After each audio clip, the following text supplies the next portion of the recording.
Hey, I thought it would be fun to read this book together.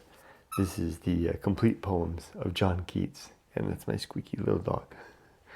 So I'm gonna read one.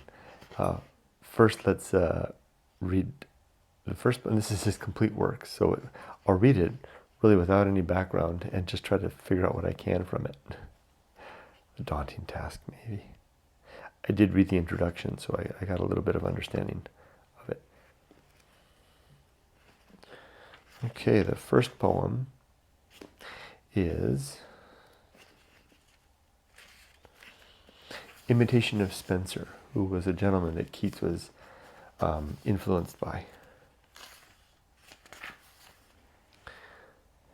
Now morning from her orient chamber came, and her first footsteps touched the verdant hill, crowning its lawny crest with amber flame, shivering the untainted gushes of its rill, which pure from mossy beds did down distill, and after parting beds of simple flowers, by many streams a little lake did fill, which round its marge reflected woven bowers, and in its middle space a sky that never lowers.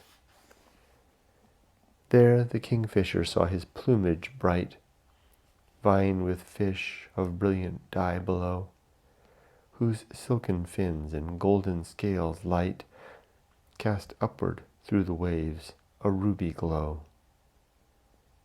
There saw the swan his neck of arched snow, and oared himself along with majesty. Sparkled his jetty eyes, his feet did show beneath the waves like Afric's ebony.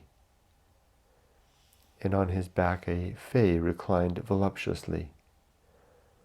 Ah, could I tell the wonders of an isle that in that fairest lake had placed been, I could e'en Dido on her grief beguile, or rob from aged Lear his bitter teen. For sure so fair a place was never seen of all that ever charmed romantic eye.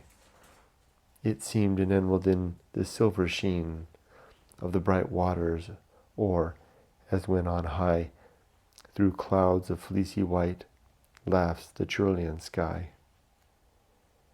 And all around it dipped luxuriously, sloping the verdure through the glossy tide, which, as it were in gentle amity, rippled delighted up the flowery side, as if to glean the ruddy tears it tried, which fell profusely from the rose tree stem. Haply it was the workings of its pride, in strife to throw up the shore a gem, outvying all the buds in Flora's diadem. All right, let's see if I can figure this one out. So it opens with a dawn over a mountain with the rivulets of streams coming down and feeding into a lake. And there's a kingfisher there with its beautiful plumage. And below the surface of the water, you can see fish. Oh, and I need to emphasize that the middle of that lake, there was a center of the lake that reflected the sky that never lowers. I wonder what that means.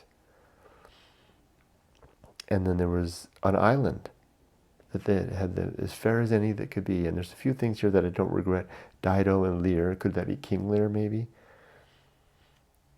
And it seemed an emerald in the silver sheen of the bright waters, or as when on high through clouds of fleecy white laughs the cerulean sky. Cerulean, I'm not quite sure what that means. I used to know, I think. And all around the island it dipped luxuriously, sloping the verdure through the glossy tide, so sloping rich, thick greenery, which, as it were, in gentle amity, a word I don't know, rippled delighted up the flowery sides, or the flowery side of an isle lush and green, as it were to glean the ruddy tears it tried, which fell profusely from the rose tree stem. So there are roses, I guess, out there, and they're dropping their petals. Happily, it was the workings of its pride. Happily, it was the workings of its pride, in strife to throw upon the shore a gem, outvying all the buds in Flora's diadem.